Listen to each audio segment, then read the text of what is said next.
Hello and welcome to Indus News live from Islamabad. I am Muneeb Habib with the news of this hour. Let's begin with the headlines first.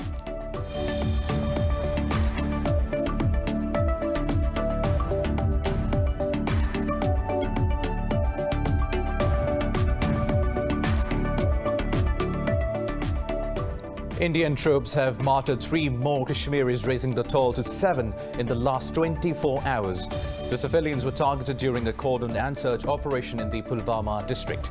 Yesterday, the occupying forces martyred 4 youths during a similar operation in the Shopian district. The occupied valley has been under New Delhi's crushing curfew and communications blackout for the past 390 days.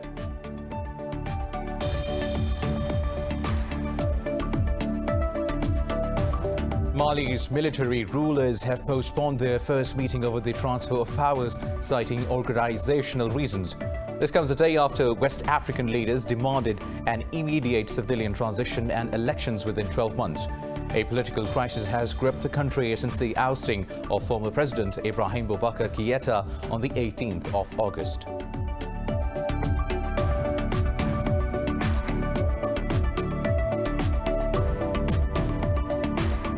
India has registered the world's highest COVID-19 cases, with more than 76,000 people testing positive in the past 24 hours, taking the tally to over 3.4 million. India's death toll has exceeded 62,000, with over 1,000 fatalities since yesterday. Meanwhile, Pakistan has recorded 1 death, the lowest since start of the outbreak in the country. The death toll from the coronavirus worldwide has exceeded 837,000 as the number of infections surpasses 24.7 million.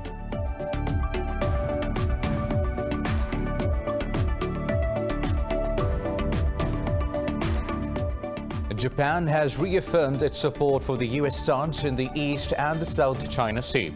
Defense Minister Taro Kono says Tokyo will oppose any attempts to change the status quo in the region.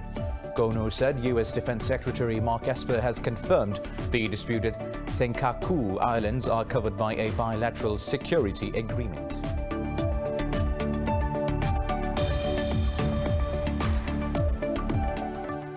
News in detail after a short break. Stay tuned.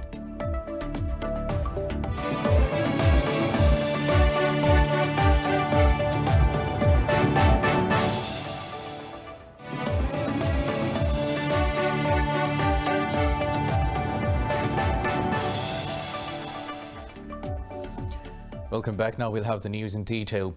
Indian troops have martyred 3 more Kashmiris, raising the toll to 7 in the last 24 hours. The civilians were martyred during a cordon and search operation in the Pulwama district. The troops have sealed all entry and exit points of the area. Police say the operation is still underway in the vicinity.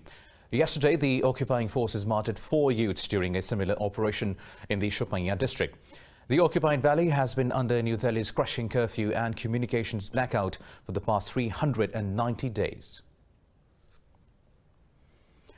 Now, India has registered the world's highest COVID-19 cases, with more than 76,000 people testing positive in the past 24 hours. The Indian Health Ministry has reported over 1,000 fatalities since yesterday. Globally, the coronavirus death count has exceeded 837,000 as the number of infections surpasses 24.7 million. More in this report. The coronavirus pandemic continues to wreak havoc across the globe as several regions face a re-emergence of the deadly disease. The virus has shifted its focus to India, where the country is reporting 62,550 deaths total, with more than 3.4 million cases so far. In the US, a majority of the states have rejected the Centers for Disease Control and Prevention's new guidance on COVID-19 testing. Canada will extend measures barring most foreign travelers from entering the country amid efforts to contain the virus. Peru, reporting one of the deadliest outbreaks in the region, is set to test vaccines in September in an effort to secure faster access when they are approved. At this moment, it is already confirmed that Sinopharm China will do tests here in the country. They will start on September 8th and there will be 6,000 volunteers. Johnson & Johnson has confirmed that it will start the test on September 24th with 4,000 volunteers. We are contacting other laboratories from Great Britain and other countries, which would allow us to immunize 70% of the population. In Europe, France has reported its highest post-lockdown daily cases since March, with more than 7,300 infections being recorded overnight. Hungary has announced to close its borders to foreigners from September 1st to curb the rise of coronavirus infections.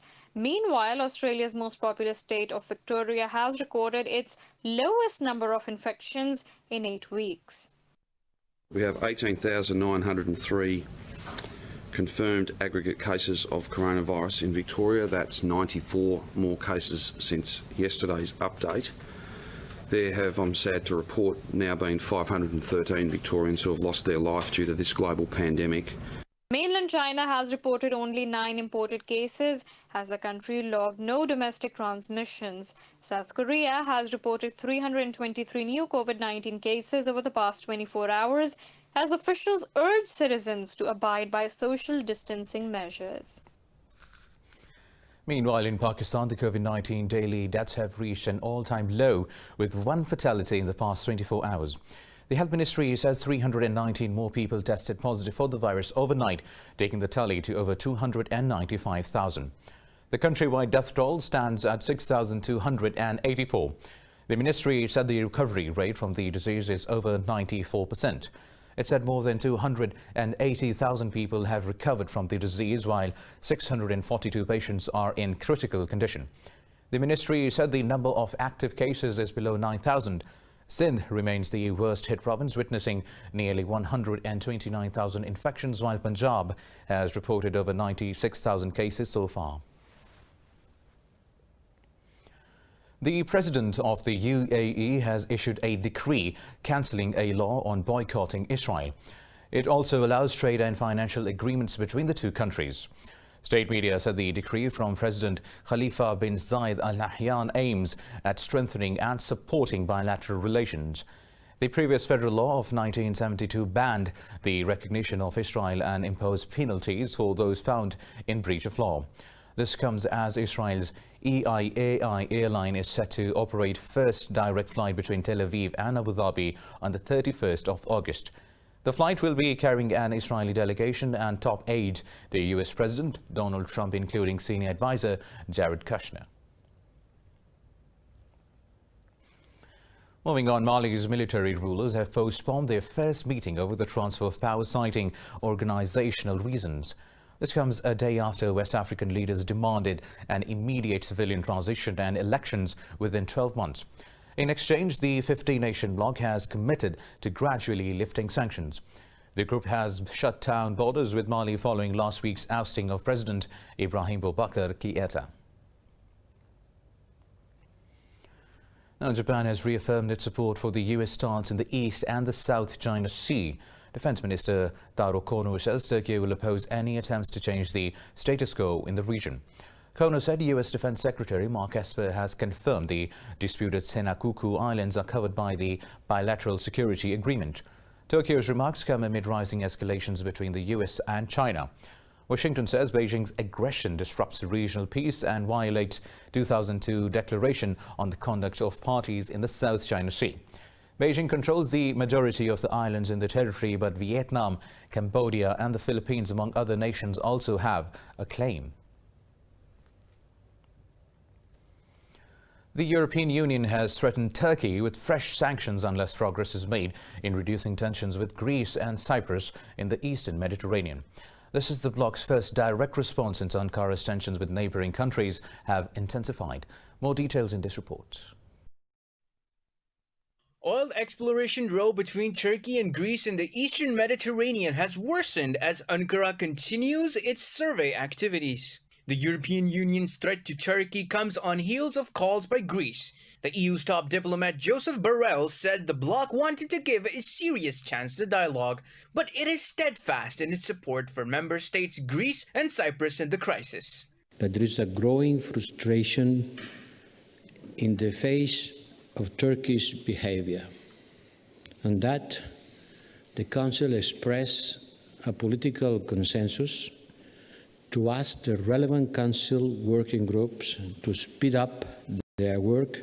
The countries in the bloc have weighed their full support for the member state Greece while committing to defuse tensions. France's President Emmanuel Macron says he has taken a tough stance with regard to Turkey's actions in the waters and set red lines because Ankara respects actions, not words. The escalation in the conflict comes after a relative calm for a few months brokered by German Chancellor Angela Merkel. The Chancellor says all EU countries have an obligation to support Greece in its dispute with Turkey. Merkel said Berlin is committed to preventing an escalation of the dispute.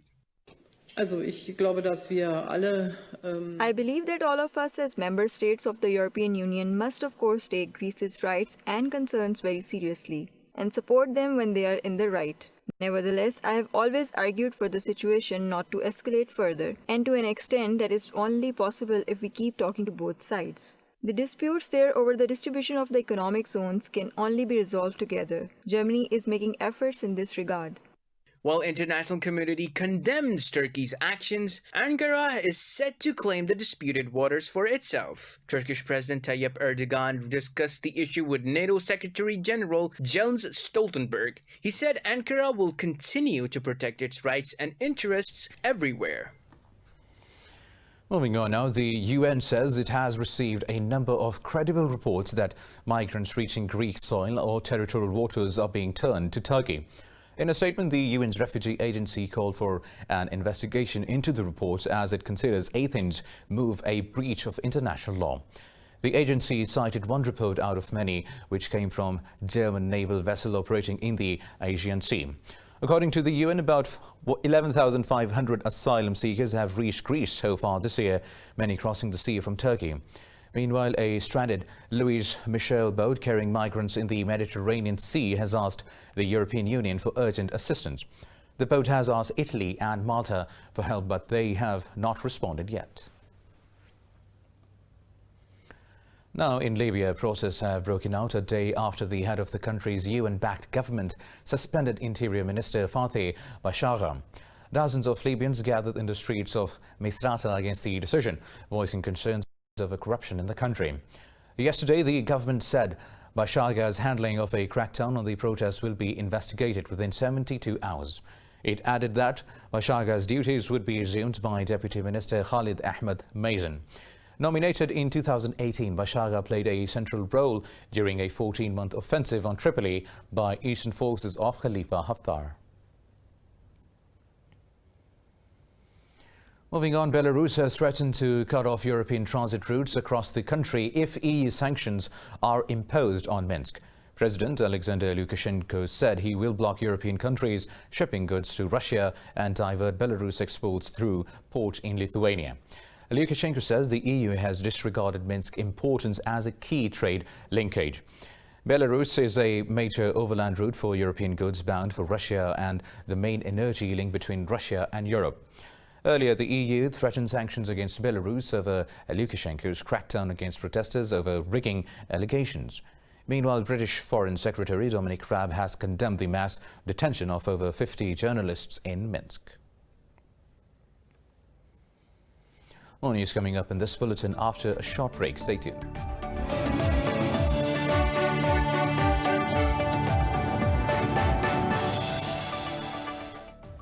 Welcome back now. In the United States, thousands of people rallied in Washington, D.C. calling for racial justice and police reforms. This follows unrest over the police shooting of a black man, Jacob Blake, in Wisconsin. This report has details. On a hot, humid day in the U.S. Capitol, attendees of the protest lined along Constitution Avenue early in the morning amid a heavy police presence. The march coincides with 57th anniversary of Martin Luther King's iconic speech, "I Have a Dream." The 1963 event was credited with spurring the passage of the Civil Rights Act, outlawing segregation. Yet today, families of the U.S.'s most known victims of police discrimination and brutality had to make an impassioned plea for justice. I got it. I got it. We're gonna have court right now. Guilty. Yeah. Guilty. Guilty. Guilty. Racism against all of us. Guilty! Guilty! Guilty! Guilty! Racism against Trayvon Martin. We find them guilty! Guilty! Racism against George Floyd. The demonstration has been dubbed "Get Your Knee Off Our Necks" in reference to George Floyd, who was killed by police in May. Civil rights leader, the Reverend Al Sharpton, who led the crowd, said they are determined to bring about a change. So we didn't just come today to have a show. Demonstration without legislation will not lead to change. We didn't come out and stand in this heat because we didn't have nothing to do. We come to let you know if we will come out by these numbers in the heat and stand in the heat, that we will stand in the polls all day long. The UN Human Rights Office said the images of the shooting of Jacob Blake show that the police had used excessive force. The Black Lives Matter movement persists across the US, but people face the same violence which they have been protesting against. In Denver, police clashed with protesters and fired tear gas into crowds. The country has been seeing unrest in several cities since the custodial killing of Floyd, but police brutality continues. Well, now, Russia says its nationals travelling overseas can face persecution from U.S. intelligence agencies. In a statement, Russia's foreign ministry said the nationals should be vigilant while travelling to the U.S. after the arrest of Russian citizen Yegor Kraichukov. The statement said U.S. law enforcement agencies continue to arrest Russians around the world. It also said nationals who refuse to plead guilty are handed prison sentences. The ministry said Russian diplomats are doing everything to assist Russian nationals for ensuring their legitimate rights. As many as 56 such incidents have taken place since 2008, with 6 occurring in 2019. Earlier, the U.S. Department of Justice said Kraichkov has been arrested in Los Angeles over a conspiracy to internationally causing damage to a protected computer. In the U.S., the death toll from Hurricane Laura has risen to 14 across the southern states of Louisiana and Texas. Officials say around 8,000 homes were destroyed in the 2 states. In Louisiana, 5 died from carbon monoxide poisoning from gas electricity generators, 4 from trees falling, while 1 person drowned. In Texas, a man was killed when a tree hit his home, while 3 others succumbed to possible carbon monoxide poisoning in the Port Arthur. The hurricane has now been downgraded to a tropical storm, but heavy rain is still reported in several states. Meanwhile, the death toll from storms which earlier hit Haiti has risen from 10 to 31, while 8 people are still missing. Black Panther actor Chadwick Boseman has died at the age of 43 after a 4-year-long battle against colon cancer. The actor's publicist has announced the death of the blockbuster Black Panther's King T'Challa on his social media accounts. His publicist says Boseman died at his home in Los Angeles with his wife and family by his side. Boseman's Black Panther is one of the highest-grossing films and was nominated for 6 Oscars. The movie won 3 Academy Awards. In a statement following Boseman's death, Martin Luther King III said the actor brought history to life with his roles. The late actor originated the Black Panther role 2 years earlier in Marvel's Captain America and reprised the part twice in 2018 and 19's Avengers series. Boseman also played Black icons Jackie Robinson and James Brown. A Japanese firm has successfully tested its first flying car with a pilot on board. Tokyo-based company SkyDrive says the vehicle was airborne for around 4 minutes in central Japan. SkyDrive said it held the test flight of its SD-03 model earlier in August. It said the SD-03 is the world's smallest flying car, measuring 4 meters in length and width, with a height of 2 meters. SkyDrive said it hopes to start a flying car transport service in 2023.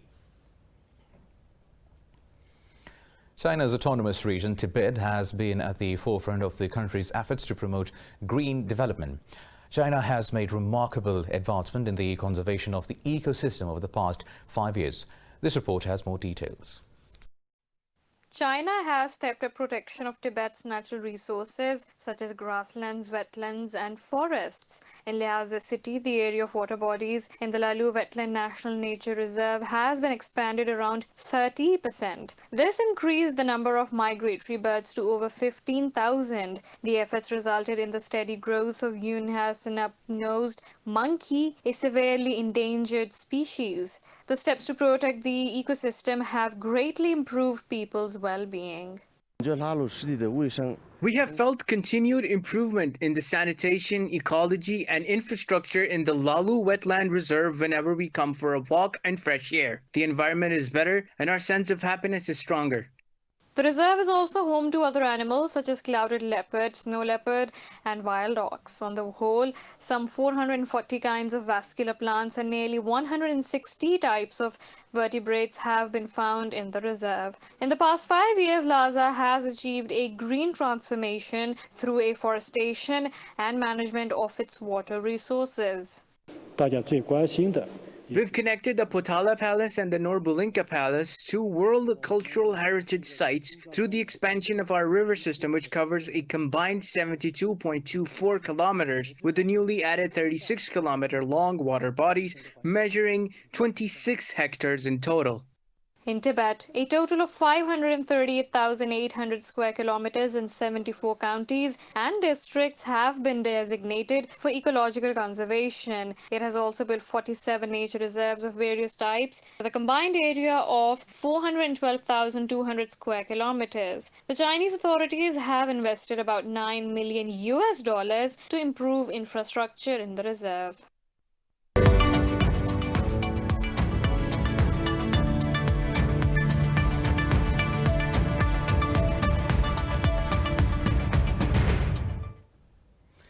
American tech giant Apple has terminated Fortnite creator Epic Games' account on its App Store amid a legal battle. Apple said its move will not affect Epic Games' Unreal Engine. iPhone users will not be able to download Fortnite or other Epic titles through its App Store. Earlier, a federal court ruled that Apple could block Epic's titles but not Unreal Engine while the antitrust lawsuit plays out.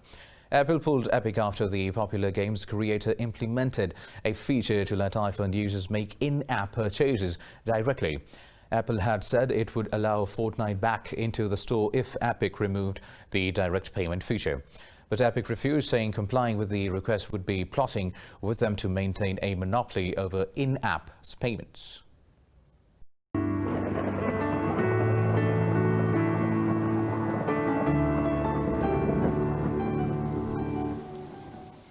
And now let's have a look at the weather updates across the globe.